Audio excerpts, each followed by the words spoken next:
देखिए, हमें तो भारत की वीर सेना पर अभिमान है और हम तो उनकी बात पर विश्वास करते हैं। जब आर्मी, नेवी और एयरफोर्स के तीनों के हमारे air vice marshal, lieutenant general और वाइस एडमिरल ने जॉइंट प्रेस कॉन्फ्रेंस में कहा कि हमने अचीव किया जो हम चाहते थे। उन्होंने बताया कि किस तरह हमने टारगेटेड जो आतंकवाद के अड्डे थे वहां पे टारगेटेड अटैक किया और जो टारगेट था उसको 100% अचीव किया। पर हाँ, संसद में खड़े होकर कई लोगों ने सवाल पूछे। उन्होंने ये नहीं पूछा, भारत के सांसद कुछ लोग हैं, उन्होंने ये नहीं पूछा कि पाकिस्तान के कितने जहाज गिरे। वो ये पूछना चाह रहे थे कि भारत के कितने जहाज गिरे। अब उनको इनकी बात सुन लेनी चाहिए कि जो आतंकी सरगना थे उनके परिवारों के सदस्य अल्लाह को प्यारे हो चुके हैं। जिनकी बात वो सुनते हैं ना हमेशा, उन लोगों को उनकी बात सुननी चाहिए। हमें तो भारत के लोगों को तो भारत की सेना की बात हम सुनते हैं, हमें इनकी बात से कोई फर्क नहीं पड़ता। पर कुछ लोग जो भारत में रहकर पाकिस्तान का गीत गा रहे थे, उनको इनकी बात सुन लेनी चाहिए। भारत की सेना ने कहा 100 से ज्यादा आतंकवादियों को निपटा दिया। अब वो खुद मान रहे हैं कि बड़े बड़े कमांडर्स खत्म हुए हैं। तो इंडिया अलायंस के नेताओं को ये सुनना चाहिए और समझना चाहिए और संसद में पूछे गए बेबुनियाद और भारत की सेना का मोरल डाउन करने वाले सवालों के लिए सेना से माफी मांगनी चाहिए, देश के लोगों से माफी मांगनी चाहिए। देखिए, सबसे पहले तो व्यक्ति को अपने परिवार का नेता बनना चाहिए।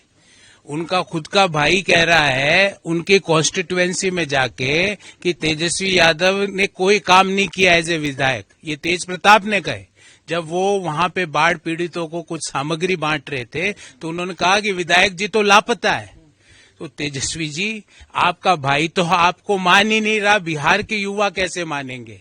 बिहार के युवाओं ने अराजकता, भ्रष्टाचार, वंशवाद और वो समय खत्म कर दिया जहां पर रात को अगर 8 बजे पटना में स्टेशन पे उतरते थे तो बाहर नहीं निकल सकते थे। वो आतंक का माहौल, वो मर्डर्स का माहौल, वो भ्रष्टाचार का माहौल, वो महिलाओं के प्रति जो नकारात्मक सोच का माहौल से बिहार बहुत आगे निकल चुका है। बिहार आज विकसित भारत के लिए अपने योगदान देने के लिए खड़ा हुआ है।